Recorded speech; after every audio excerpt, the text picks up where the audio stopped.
Ya. Pak, mungkin bisa menanggapi terkait tadi ada sedikit keberatan tentang hasil yang jawaban yang diberikan oleh saksi ahli tadi. Ya, sebenarnya ada juga positifnya, bukan banyak positifnya sebenarnya. Seperti saksi dari LKPP tadi, dia menyatakan bahwa pengadaan LNG tidak perlu harus dilakukan dengan tender. Yang pertama itu, jadi direct negotiation yang dilakukan oleh direksi waktu itu, dilakukan oleh tim marketingnya Pertamina sudah benar. Jadi tidak harus tender.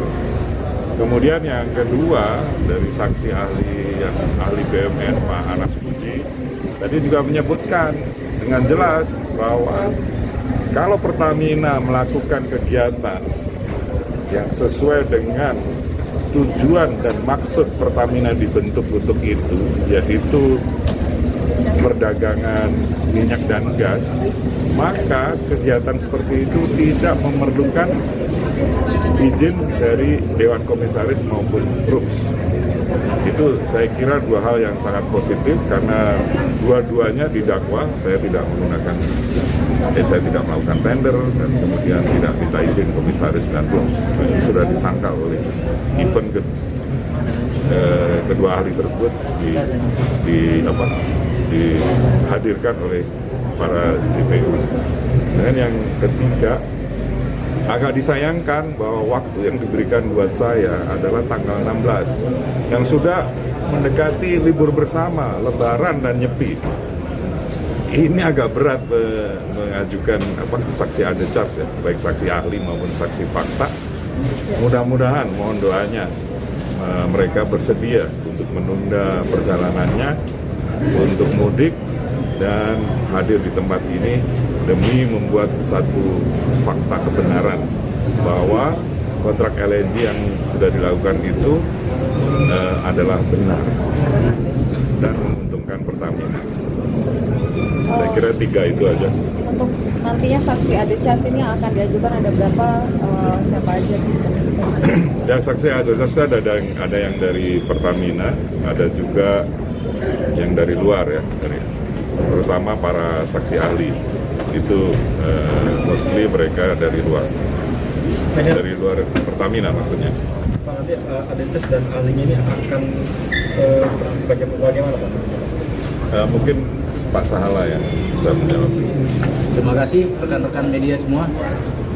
Kami menyorotin terkait hasil sidang hari ini. Sidang hari ini juga tidak membuktikan terhadap apapun kesalahan yang telah dilakukan Pak Hari. Bahkan ahli hukum BUMN tadi menyatakan siapa yang bersalah dia yang harus bertanggung jawab. Klien kami sudah pensiun di 2014. Eksekusi itu setelah klien kami pensiun. Eksekusi terhadap kontrak, dan di tahun 2015 dilakukan novasi terhadap kontrak yang ditandatangani di 2014 dan 2013. Sehingga kami tetap berkeyakinan bahwasannya klien kami tidak perlu atau tidak bisa dimintai pertanggungjawaban untuk transaksi yang dilakukan di 2019. Yang lebih tepat itu adalah yang melakukan direksi yang menjabat pada saat 2019.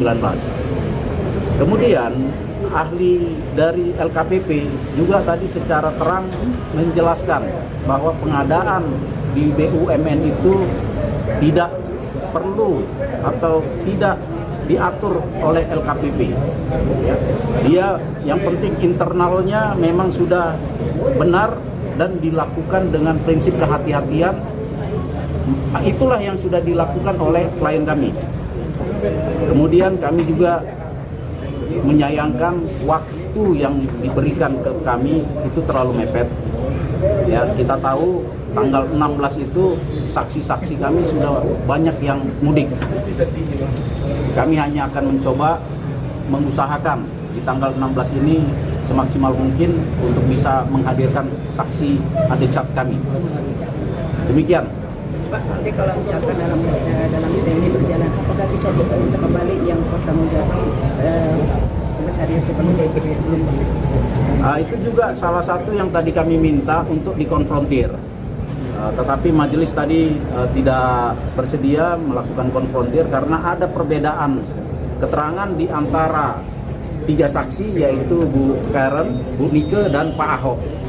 Tetapi dari 3 itu ada persamaannya, yaitu proyek ini menghasilkan keuntungan bagi Pertamina. Beda dengan pendapat atau dakwaan jaksa yang menyatakan ini ada kerugian. Demikian. Terima kasih Pak Ari. Terima kasih. Baik, terima kasih.